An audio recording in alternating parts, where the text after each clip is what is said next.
Idol, paano ba mag-vlog? Masasabi ko lang idol, parang alang sa pagbablog, parang alang nag-business eh, parang alang magne-negosyo. Saan ka ba magaling? Saan ka ba magaling? Doon mo tutukan, ba ba?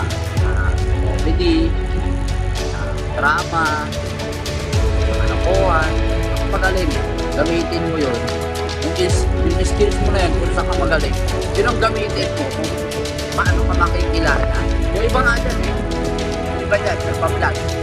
Pag alam nila na hindi nag-trending, wala na, titigil na.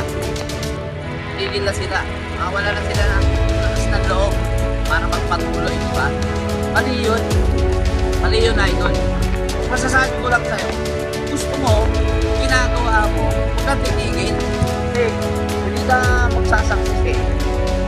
Hindi ka magsasucess, ginagawa mo kung titigil ka eh. Nakita ka ba ng success na tinigil ito?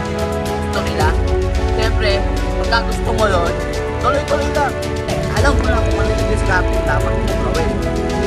Ganun lang yun. Lahat ng nag-success, nagpatuloy.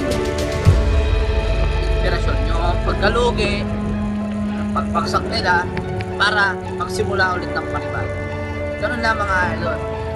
Bayo ko tayo, saan ka magaling. Yun ang gamitin mo para mag-success ka sa lahat ng plano.